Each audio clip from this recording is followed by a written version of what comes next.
নমস্কাৰ, আপুনি চাবলৈ আৰম্ভ কৰিছে SB অসম মিডিয়া।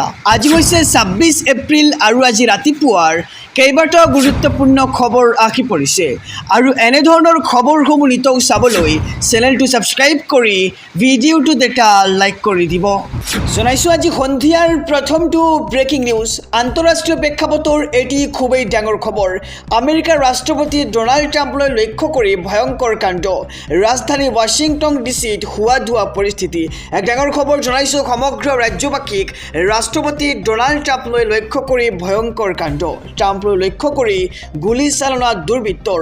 ৰাজধানী ৱাশ্বিংটন ডিচিত হোৱা ধোৱা পৰিস্থিতি আৰু ৱাশ্বিংটন ডিচিত চলি আছিল হোৱাইট হাউচ কৰেছপণ্ডেন্স ডিনাৰ আৰু হাই প্ৰফাইল অনুষ্ঠানৰ সময়তে সংঘটিত হৈ এই গুলীচালনাৰ ঘটনা।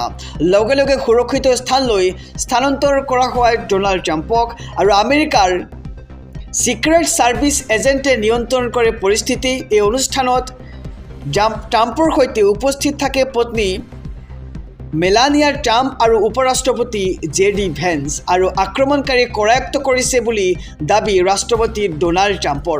আৰু টুইটযোগে এই দাবী আমেৰিকাৰ ৰাষ্ট্ৰপতি ডনাল্ড ট্ৰাম্পৰ। ৰাষ্ট্ৰপতি ডনাল্ড ট্ৰাম্পলৈ এইবাৰ লক্ষ্য কৰি ভয়ংকৰ কাণ্ড। ট্ৰাম্পলৈ লক্ষ্য কৰি গুলীচালনা একাংশ দুৰ্বৃত্তৰ। ৰাজধানী ৱাশ্বিংটন ডিচিত হোৱা ধোৱা পৰিস্থিতি আৰু ৱাশ্বিংটন ডিচিত চলি আছিল হোৱাইট হাউচ কৰেছপণ্ডেন্স ডিনাৰ আৰু তাৰ মাজতে এই ঘটনা সংঘটিত হৈছে। জনাইছোঁ আৰু এটি ব্ৰেকিং নিউজ, ডাঙৰ খবৰ। বুকিঙৰ পিছত চিলিণ্ডাৰ নোপোৱাকৈয়ে ডেলিভাৰী মেছেজ আহিছে নেকি? ভুলতো শ্বেয়াৰ নকৰিব DAC নম্বৰটো। এহাতে চিলিণ্ডাৰ লওক আৰু তাৰ পিছতহে DAC নম্বৰ দিয়ক। আৰু কিয় আপুনি DAC নম্বৰ ভুলতো শ্বেয়াৰ নকৰিব জনাইছোঁ সবিস্তাৰে খবৰ। বুকিঙৰ পিছত LPG চিলিণ্ডাৰ নোপোৱাকৈয়ে ডেলিভাৰী মেছেজ আহিছে নেকি? আপুনি ভুলতো শ্বেয়াৰ নকৰিব আপোনাৰ DAC নম্বৰটো। এহাতে চিলিণ্ডাৰ লওক আৰু তাৰ পিছতহে DAC নম্বৰ দিয়ক। ৰন্ধন গেছৰ নাটনিৰ মাজতেই একাংশই চলাইছে চিলিণ্ডাৰৰ ক'লা বজাৰ। বুকিঙৰ পিছত ফোনযোগে DAC নম্বৰ লৈ চলাই ক'লা ব্যৱসায়। গতিকে চিলিণ্ডাৰ নোপোৱা পৰ্যন্ত আপুনি শ্বেয়াৰ নকৰিব আপোনাৰ সেই বিশেষ DAC নম্বৰটো। মেছেজ অহাৰ পিছতো যদি আপুনি চিলিণ্ডাৰ নাপায় তেন্তে দিয়ক আপুনি অভিযোগ। মুকলি কৰা হৈছে কেইটামান বিশেষ হেল্পলাইন নম্বৰ।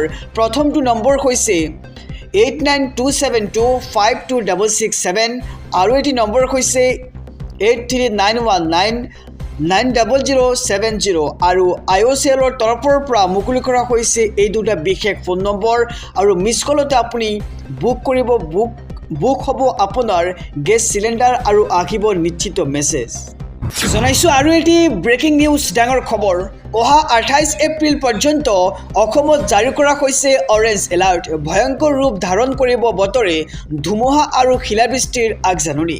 এক ডাঙৰ খবৰ জনাইছোঁ আজিও ৰাজ্যৰ বিভিন্ন প্ৰান্তত বৰষুণ দেখিবলৈ পোৱা গৈছে আৰু অহা 28 এপ্ৰিল পৰ্যন্ত অসমত জাৰি কৰা হৈছে অৰেঞ্জ এলাৰ্ট। আৰু আপোনালোকৰ অঞ্চলত বৰষুণ দিছে নে দিয়া নাই সেয়া জনাওক আমাৰ কমেণ্ট বক্সত। ভয়ংকৰ ৰূপ ধাৰণ কৰিব বতৰে, ধুমুহা আৰু শিলাবৃষ্টিৰ আগজাননী প্ৰদান কৰা হৈছে।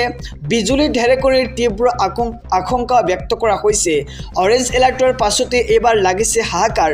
বিজুলী যোগান ব্যাহত হোৱাৰ সম্ভাৱনা আৰু অহা 24 ঘণ্টাত ধুমুহা আৰু প্ৰবল শিলাবৃষ্টিৰ সম্ভাৱনা। জৰুৰী কাম নহ'লে ঘৰৰ পৰা নোলাবলৈ আহ্বান জনোৱা হৈছে আঞ্চলিক বতৰ বিজ্ঞান কেন্দ্ৰৰ ফালৰ পৰা। নদী কাষৰীয়া লোকক বিশেষ সাৱধানতা ল'বলৈ নিৰ্দেশ দিয়া হৈছে। আৰু অহা 28 এপ্ৰিল পৰ্যন্ত অসমত জাৰি কৰা হৈছে অৰেঞ্জ এলাৰ্ট। ভয়ংকৰ ৰূপ ধাৰণ কৰিব পাৰে বতৰে আৰু ধুমুহা আৰু শিলাবৃষ্টিৰ আগজাননী প্ৰদান কৰা হৈছে। বিজুলী ঢেৰেকনিৰো তীব্ৰ আশংকা ব্যক্ত কৰা হৈছে। জনাইছোঁ আৰু এটি ব্ৰেকিং নিউজ, ডাঙৰ খবৰ। ফেচবুকত জনপ্ৰিয় হ'বলৈ কোনে কিমান টকা খৰচ কৰিলে? শীৰ্ষত অসম বিজেপি আৰু মুখ্যমন্ত্ৰী। জনাইছোঁ সবিস্তাৰে খবৰ। 26 বিধানসভা নিৰ্বাচনৰ বাবে প্ৰচাৰৰ নামত কোন দলে কিমান টকা সামাজিক মাধ্যমত খৰচ কৰিলে? ৰাজনৈতিক দল হিচাপে শীৰ্ষত আছে বিজেপি দল আৰু সমান্তৰালকৈ ৰাজনৈতিক নেতা হিচাপে শীৰ্ষত থাকিল মুখ্যমন্ত্ৰী ডক্টৰ হিমন্ত বিশ্ব শৰ্মা। আৰু এইবাৰ ফেচবুকত কোনে কিমান টকা খৰচ কৰিছে আহি পৰিছে সম্পূৰ্ণ হিচাপ। ফেচবুকত প্ৰচাৰৰ নামত কোটি কোটি টকা খৰচ কৰি শীৰ্ষত এইবাৰ অসম বিজেপি মুখ্যমন্ত্ৰী ডক্টৰ হিমন্ত বিশ্ব শৰ্মা। কোটি কোটি টকা খৰচ কৰি ফেচবুকত নিৰ্বাচন কেন্দ্ৰিক প্ৰচাৰ চলালে ৰাজনৈতিক দল তথা নেতাই। মুখ্যমন্ত্ৰী হিমন্ত বিশ্ব শৰ্মাকে ধৰি গৌৰৱ গগৈৰ লগতে বিজেপি কংগ্ৰেছে কিমান টকা খৰচ কৰিলে আপুনি জানেনে? যোৱা 9 এপ্ৰিলত অসমত বিধানসভা নিৰ্বাচন অনুষ্ঠিত হৈছিল আৰু ৰাজ্যৰ 126টা বিধানসভা সমষ্টিৰ বাবে একেটা পৰ্যায়তে ভোট গ্ৰহণ অনুষ্ঠিত কৰে নিৰ্বাচন আয়োগে আৰু লক্ষণীয়ভাৱে ৰেকৰ্ড ভংগ কৰি ভোটাধিকাৰ সাব্যস্ত কৰে অসমৰ জনতাই। 2026 নিৰ্বাচনত অসমত ভোটদানৰ হাৰ হৈছে 85.96% আৰু চলিত নিৰ্বাচনত প্ৰতিটো ৰাজনৈতিক দলে নিজৰ শক্তিৰ প্ৰদৰ্শনেৰে জোৰদাৰ প্ৰচাৰ চলালে নিৰ্বাচনত। আৰু বিশেষকৈ কংগ্ৰেছ আৰু বিজেপিৰ মাজত হোৱা তীব্ৰ প্ৰতিদ্বন্দ্বিতাৰ ফলাফল কি হ'ব স্পষ্ট হ'ব 4 মে'ত ঘোষণা হ'বলগীয়া ফলাফলত।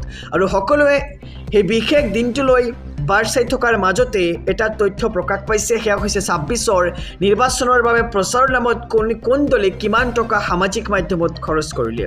ৰাজনৈতিক দল হিচাপে শীৰ্ষত আছে বিজেপি দল আৰু উল্লেখ্য যে বিজেপিয়ে অসম প্ৰদেশ বিজেপিৰ ফেচবুক পেজত খৰচ কৰিছে 5,11,00,000 টকা। ইয়াৰ বিপৰীতে কংগ্ৰেছে ইণ্ডিয়ান নেশ্যনেল কংগ্ৰেছ অসম প্ৰদেশ পেজত খৰচ কৰিলে 1,09,00,000 টকা আৰু সমান্তৰালকৈ ৰাজনৈতিক নেতা হিচাপে শীৰ্ষত থাকিল মুখ্যমন্ত্ৰী ডক্টৰ হিমন্ত বিশ্ব শৰ্মা। মুখ্যমন্ত্ৰী হিমন্ত বিশ্ব শৰ্মাই নিজৰ ফেচবুক পেজত খৰচ কৰিলে 33 লাখ টকা। ৰাজনৈতিক প্ৰেক্ষাপটৰ এটি খুবেই ডাঙৰ খবৰ। পদত্যাগ কৰিব ৰাজ্যৰ মুখ্যমন্ত্ৰী ডক্টৰ হিমন্ত বিশ্ব শৰ্মাই। এক ডাঙৰ খবৰ জনাইছোঁ সমগ্ৰ ৰাজ্যবাসীক। পদত্যাগ কৰিব ৰাজ্যৰ মুখ্যমন্ত্ৰী ডক্টৰ হিমন্ত বিশ্ব শৰ্মা আৰু অসমৰ ডিটেনশ্যন কেম্পত নাই এজনো বাঙালী হিন্দু। এটাও হিন্দু বাঙালী দেখুৱাই দিব পাৰিলেই পদত্যাগ কৰিব ৰাজ্যৰ মুখ্যমন্ত্ৰীগৰাকীয়ে আৰু প্ৰমাণ দিব পাৰিলেই আজিয়েই কৰিম পদত্যাগ, এনে মন্তব্য কৰিছে এতিয়া ৰাজ্যৰ মুখ্যমন্ত্ৰী ডক্টৰ হিমন্ত বিশ্ব শৰ্মাই। পশ্চিমবংগত বিস্ফোৰণ মুখ্যমন্ত্ৰী হিমন্ত বিশ্ব শৰ্মাৰ আৰু পদত্যাগ কৰিব ৰাজ্যৰ মুখ্যমন্ত্ৰী ডক্টৰ হিমন্ত বিশ্ব শৰ্মাই যদিহে অসমৰ ডিটেনশ্যন কেম্পত এজনো হিন্দু বাঙালী দেখুৱাই দিব পাৰে আৰু এটাও হিন্দু বাঙালী দেখুৱাই দিব পাৰিলেই পদত্যাগ কৰিব ৰাজ্যৰ মুখ্যমন্ত্ৰী ডক্টৰ হিমন্ত বিশ্ব শৰ্মাই আৰু প্ৰমাণ দিব পাৰিলেই আজিয়েই কৰিম পদত্যাগ, এনে মন্তব্য কৰিছে এতিয়া ৰাজ্যৰ মুখ্যমন্ত্ৰীগৰাকীয়ে। আৰু পশ্চিমবংগত বিস্ফোৰণ এইবাৰ ৰাজ্যৰ মুখ্যমন্ত্ৰী ডক্টৰ হিমন্ত বিশ্ব শৰ্মাৰ। বিজেপিমুখী হোৱাৰ পিছতে হ্ৰাস পালে ৰাঘৱ চাড্ডাৰ জনপ্ৰিয়তা। এক ডাঙৰ খবৰ জনাইছোঁ সমগ্ৰ ৰাজ্যবাসীক। বিজেপিমুখী হোৱাৰ পিছতেই এইবাৰ ৰাজ্যে প্ৰত্যাখ্যান কৰিব নেকি ৰাঘৱ চাড্ডাক, তাক লৈ এতিয়া প্ৰশ্ন উত্থাপিত হৈছে। ছ'চিয়েল মিডিয়াত হ্ৰাস পালে ৰাঘৱ চাড্ডাৰ জনপ্ৰিয়তা। 24 ঘণ্টাত প্ৰায় 1 মিলিয়ন লোকে আনফল' কৰিলে ৰাঘৱ চাড্ডাক আৰু আনফল' কৰা অধিকাংশই হৈছে জিনজেড। বিজেপি যোগদানৰ পূৰ্বেই 14.6 মিলিয়ন ফলোৱাৰ্ছ আছিল ৰাঘৱ চাড্ডাৰ আৰু এতিয়া ৰাঘৱ চাড্ডাৰ ফলোৱাৰ্ছ হৈছে 13.7 মিলিয়ন আৰু নতুন প্ৰজন্মৰ মাজত জনপ্ৰিয়তা আছিল ৰাঘৱ চাড্ডা। কিন্তু বিজেপিমুখী হোৱাৰ পিছতেই ৰাইজে প্ৰত্যাখ্যান কৰিব নেকি ৰাঘৱ চাড্ডাক, তাক লৈ এতিয়া ডাঙৰ প্ৰশ্ন উত্থাপিত হৈছে। ছ'চিয়েল মিডিয়াত হ্ৰাস পাইছে এইবাৰ ৰাঘৱ চাড্ডাৰ জনপ্ৰিয়তা। 24 ঘণ্টাত প্ৰায় 1 মিলিয়ন লোকে আনফল' কৰিছে ৰাঘৱ চাড্ডাক। জনাইছোঁ আৰু এটি ব্ৰেকিং নিউজ, ডাঙৰ খবৰ। অসমৰ বিধানসভা নিৰ্বাচনৰ পিছত এইবাৰ সমাপ্তি ঘটিল পশ্চিমবংগৰ বিধানসভাৰ নিৰ্বাচন আৰু নিৰ্বাচনৰ ফলাফলৰ পূৰ্বেই ৰাজ্যৰ মুখ্যমন্ত্ৰী ডক্টৰ হিমন্ত বিশ্ব শৰ্মাৰ ডাঙৰ মন্তব্য। মুখ্যমন্ত্ৰীগৰাকীয়ে মন্তব্য কৰিছে যে অসমত চেঞ্চুৰী আৰু পশ্চিমবংগত ডাবল চেঞ্চুৰী মাৰিব বিজেপিয়ে আৰু মুখ্যমন্ত্ৰীৰ এনে মন্তব্য এতিয়া ৰাজনৈতিক মহলত তীব্ৰ উত্তেজনাৰ সৃষ্টি কৰিছে, কিয়নো 4 মে'ত অসমত ফলাফল ঘোষণা কৰা হ'ব বিধানসভা নিৰ্বাচনৰ আৰু নিৰ্বাচনৰ প্ৰাক মুহূৰ্তত মুখ্যমন্ত্ৰীৰ এনে মন্তব্য এতিয়া ৰাজনৈতিক মহলত তীব্ৰ উত্তেজনাৰ সৃষ্টি কৰিছে। কাৰণ শাসক বিৰোধী কংগ্ৰেছে অসমখন দখল কৰাৰ প্ৰয়াস চলাইছে আৰু তাৰ মাজতে ৰাজ্যৰ মুখ্যমন্ত্ৰী ডক্টৰ হিমন্ত বিশ্ব শৰ্মাৰ এনে মন্তব্য এতিয়া ৰাজনৈতিক শিবিৰত এক উত্তেজনাৰ সৃষ্টি কৰিছে। লগতে মুখ্যমন্ত্ৰীগৰাকীয়ে মন্তব্য কৰিছে যে অসমত বিজেপিৰ হ'ব চেঞ্চুৰী আৰু পশ্চিমবংগত হ'ব ডাবল চেঞ্চুৰী আৰু অসমত চেঞ্চুৰী আৰু পশ্চিমবংগত ডাবল চেঞ্চুৰী মাৰিব বিজেপিয়ে আৰু এনে মন্তব্য কৰি এতিয়া চৰ্চাত আহিছে ৰাজ্যৰ মুখ্যমন্ত্ৰী ডক্টৰ হিমন্ত বিশ্ব শৰ্মাই।